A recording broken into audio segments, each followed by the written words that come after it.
Good morning Deepika. Sorry मैंने आपको सुबह सुबह डिस्टर्ब किया। एक हेल्प चाहिए थी। मेरे बॉयफ्रेंड बनने का नाटक कर सकते हैं आप?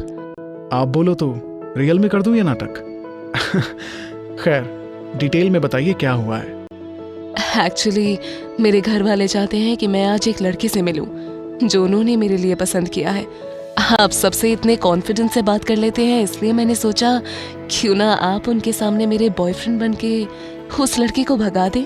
क्या क्या करना पड़ रहा है सच में। चलिए ठीक है, इतना तो कर ही सकता हूँ मैं आपके लिए। मैं आपको होटल का एड्रेस भेज रही हूँ, आप टाइम पर आ जाएंगे ना?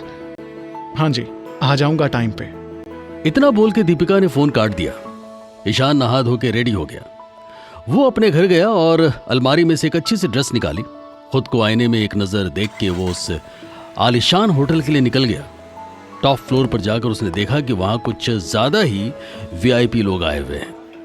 वहां वेटर ने भी ईशान से अच्छे कपड़े पहने हुए थे। तभी ईशान को दीपिका दिखी। हे माय लव, मैं आ गया। हो स्वीटी, कहाँ रह गए थे?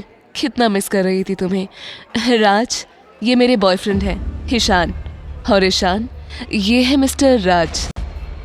राज ने ईशान की तरफ सरसरी नजर से देखा। उसके अंदर ईशान को लेकर पहले ही नेगेटिव इमेज बन गई। दीपिका, यार ये तुम्हारी पसंद है? छी, सोच लो स्टैंडर्ड। इतना जजी मत हो राज, और वैसे भी तुम्हें क्या लेना देना किसी के स्टैंडर्ड से। तुम्हारे भले के लिए कह रहा हूँ दीपिका, मैं तुम्हें वो सब कुछ दे सकता हूँ जो भी तुम्हें चाहिए।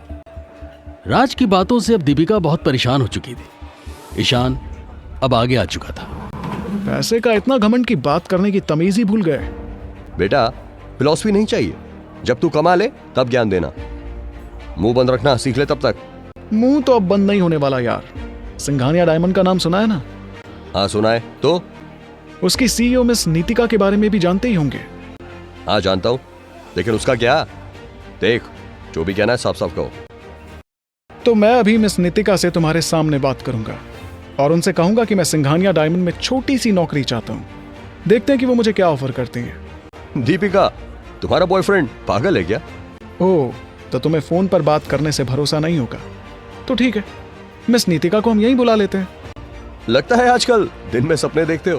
दीपिका, सच अ बैड चॉइस। ईशान ने अपना फोन निकाला, राज को दिखाते हुए नीतिका को वॉइस नोट भेज दिया।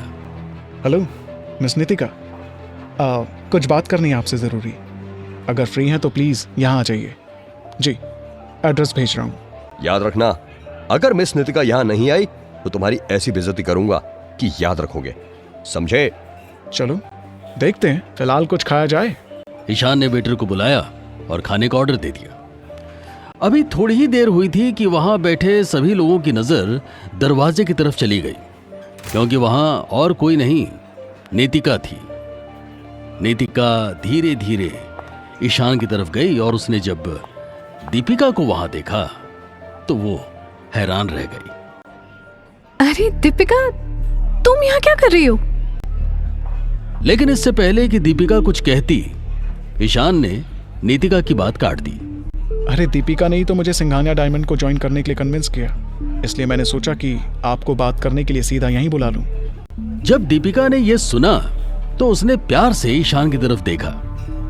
दूसरी तरफ राज, जो अब तक शॉक में था, जल्दी से खड़ा हुआ और उसने अपना हाथ नीतिका की तरफ बढ़ाया। हेलो मिस नीतिका, मैं राज हूँ। हाईकोर्ट में लॉयर हूँ मैं। आपके बारे में बहुत सुना है मैंने। ओह अच्छा, ठीक है। एक मिनट ईशान, हम प्राइवेट में बात कर सकते हैं? यहाँ भी बात कर सकते हैं, सब अपने ही लोग हैं। नीतिका एक पल के लिए हिचकिचाई और फिर ईशान के बगल वाली चेयर पर बैठ गई। वहीं दूसरी तरफ राज ने जब ये देखा तो वो हैरान था। भला इतनी बड़ी हस्ती ईशान की इतनी बात क्यों मान रही है? डील से पहले कुछ खा लीजिए आप। मुंह मीठा करने के बाद डील सही होती है। उसकी कोई ज़रूरत नहीं है, सीधा काम की बात करते हैं। जैसा मैंने बताया, आप जो सैलरी चाहें मुझे बता दीजिए। अमाउंट आप बोलिए, मैं बस हाँ या ना कहूँगा। 8 crores yearly plus bonus on every deal, एक विला और एक बेंटले कार। हाँ तो राज, कुछ कह रहे थे तुम। और एक बात, आज के बाद दीपिका के आसपास भी नजर मत आना। राज चुपचाप उठा। उसने अपना सर हाँ में हिलाया और वहां से निकल गया। वहीं जब नितिका ने देखा कि ईशान ने उसका इस्तेमाल राज के सामने शो ऑफ करने के लिए किया था, तो वो गुस्से में पागल हो गई। मुझे अंदाजा नहीं था कि मुझे तुम तमाशा बनाने के लिए यहाँ बुलाओगे। अब अगर नाटक खत्म हो गया हो तो कॉन्ट्रैक्ट पर साइन कर दो। ओह सॉरी, मैं तो बस। मैंने अपनी बात पूरी की है ईशान। उम्मीद है तुम जबान के पक्के रहोगे। आखिर नितिका एक डायमंड कंपनी की सीईओ थी। उसे पता था कि बिजनेस में इमोशंस की कोई जगह नहीं होती। दूसरी तरफ दीपिका ने जब नितिका को इतने गुस्से में देखा तो वो बीच में आ गई। नीतिका मैडम, दरअसल ये सब मेरी वजह से हुआ है। ये मेरी ही गलती है। वो हुआ यूं था कि। लेकिन तभी ईशान ने दीपिका की बात को बीच में काट दिया। दीपिका का इससे कोई लेना देना नहीं है।